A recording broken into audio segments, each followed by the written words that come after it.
halaman 15 coba lihat itu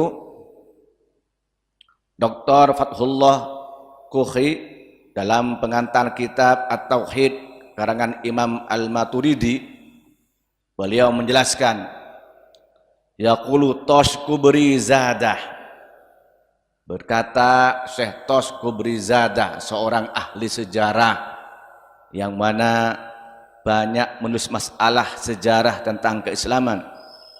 Summa alam, kemudian ketahuilah, anna ra'isa ahli sunnati wal jamaati fi ilmil kalam rajulani, bahwa tokoh pelopor ahli sunnah wal jamaah dalam ilmu kalam, ilmu tauhid, rajulani, yaitu dua orang. Ini pendekarnya Aswaja waktu itu, ya. Ahaduhuma Hanafiyun wal akharu Syafi'iyun. Yang pertama itu bermadhab Hanafi, yang kedua bermadhab Syafi'i. Ammal Hanafi fahuwa Abu Mansur Muhammad bin Mahmud Al-Maturidi, Imamul Huda. Nah, yang bermadhab Hanafi yaitu Imam Al-Maturidi.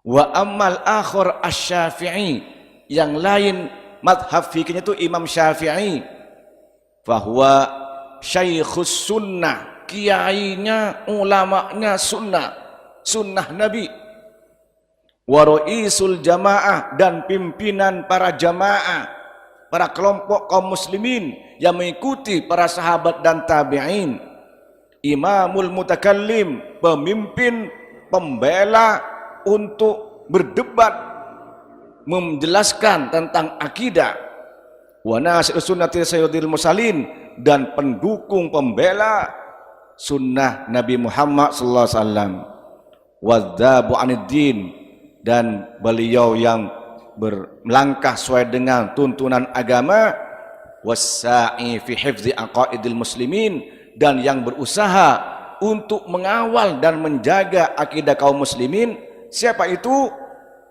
Yaitu Abul Hasan Al-Asy'ari Al-Basri, yaitu Abul Hasan Al-Asy'ari Al-Basri. Ini dijelaskan dalam kitab At-Tauhid. Itulah para bapak, para ibu, kalau ahlus sunnah wal jamaah itu, maka hakikatnya itu mengacu kepada Abul Hasan Al-Asy'ari dan Abu Mansur Al-Maturidi. Nah, sekarang ini para bapak, para ibu, ada sebagian itu yang menyalah-nyalakan Imam Asy'ari. Di antaranya yaitu dalam masalah menafsirkan ayat mutasyabihat. Ayat-ayat mutasyabihat.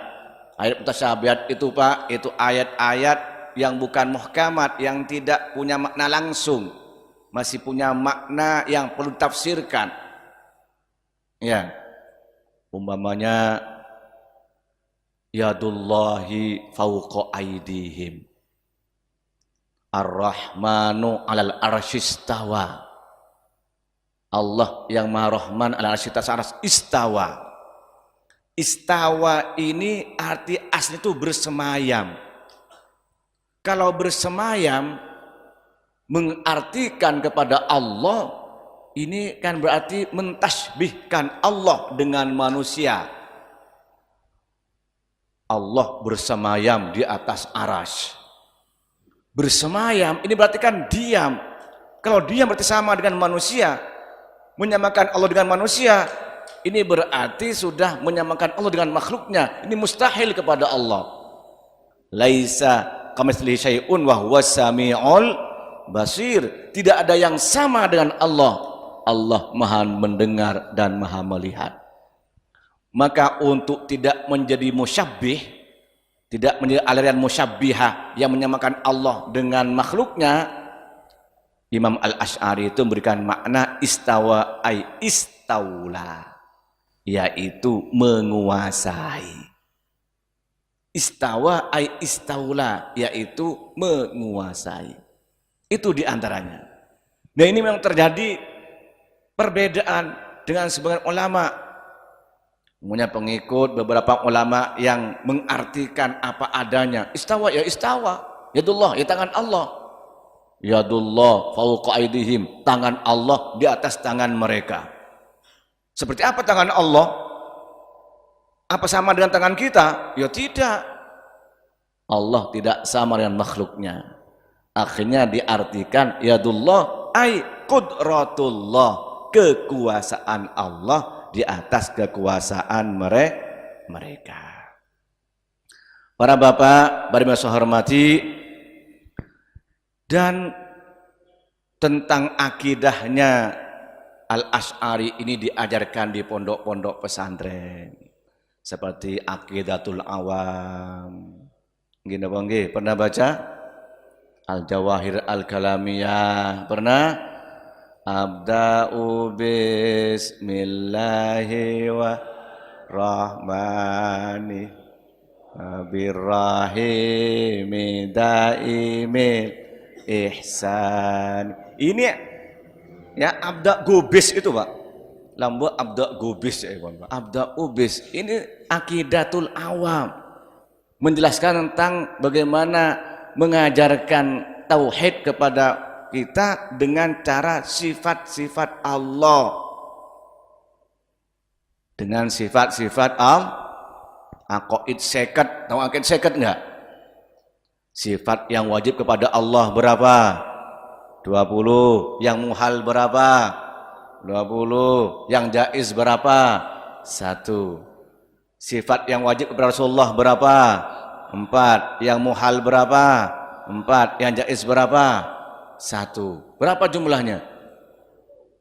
50. Okay.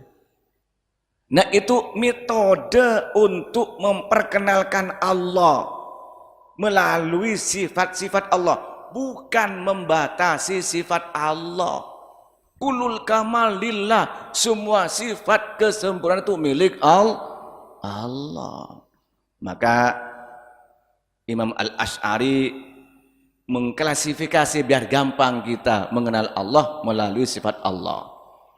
Allah wujud kita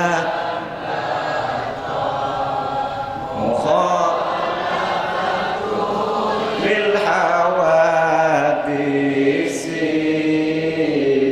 qiyamuhu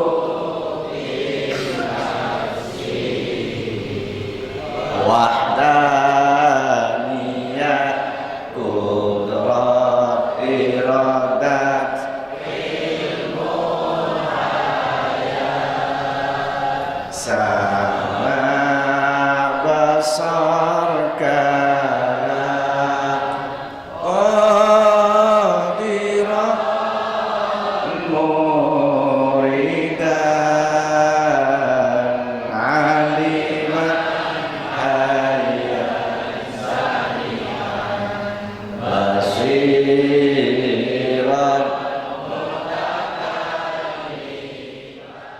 Itu sifat 20 mengikuti rumusan Abul Hasan Al-Asy'ari. Kenapa? Itu yang paling dekat dengan metode yang digunakan oleh Allah dan Rasulullah sallallahu alaihi